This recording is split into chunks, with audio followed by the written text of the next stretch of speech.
So right now everyone's talking about this game, Five Nights at Freddy's. On the surface it looks like your standard indie horror game full of jump scares and pandering to the typical Let's Play crews whose names I refuse to even mention. But what is this game all about? Well, I'm so glad you asked.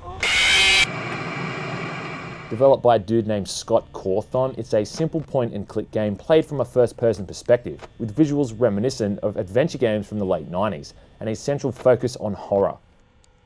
Basically, the entire plot in a nutshell is that you're a security guard working at a place called Freddy Fazbear's Pizza, which I'm told by an American buddy is a parody of somewhere called Chuck E. Cheese. I guess people not born in the United States will just kind of have to run with this. So anyway, this fine pizza establishment is home to a number of friendly animatronic characters who like to roam about the restaurant at night in the dark whilst being super creepy. As the security guard, it's your job to keep an eye on all these robots on the security feed and stop them from getting into the control room, where their sole intention soon becomes the notion of stuffing your pitiful human body inside one of the animatronic suits. And this is the entire game in a nutshell. You see things from two perspectives, one from inside the control room where you've got to keep an eye on a door to the left and right of you, and then another from the camera feed where you can switch from room to room trying to ascertain where all the robots are at any given moment. Keeping these guys outside is about knowing where they are at all times and then shutting either the left or right door quickly enough before they decide to pop in for a chat. And when I say pop in for a chat, I mean murder your ass. You'll also need to frequently flick on a light on either side of the door, as sometimes the robots can be in the camera's so-called blind spot, and the only way to know if they're there is by lighting the hallway up. This is just one of the many jump scares in the game, and seeing one of these assholes peering right in at you from an open doorway is really unsettling. The catch here, however, is that every time you do any of these actions, you drain your power supply.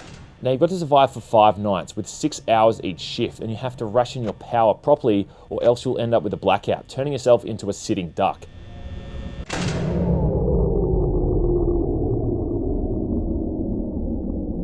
So it's all just a matter of going back and forth between the camera feed, flicking the light switches every now and then closing the door if something is right outside.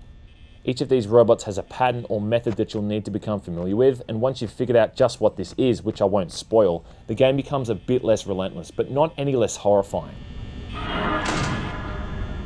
I'm not gonna lie, this game scared the ever-loving shit out of me. There's just so many little traps and tricks that the game uses to catch you on a first-time playthrough, and it is genuinely scary as hell the first or even the 5th or 6th time a robot makes its way into the control room.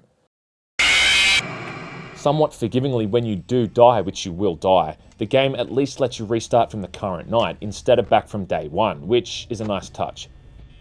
Of course, on that note, it is a game with a very simple concept, and it can seem a bit tedious at times as well. You know, pop up the camera, check a few rooms, check the lights, pop up the camera again, shut the door, etc. But I honestly don't think that makes it any less frightening, and when you've got 2 robots waiting outside each door to the control room, and you can hear the sound of breathing and metallic footsteps, all whilst your power level is slowly whittling away, it really takes things to another level.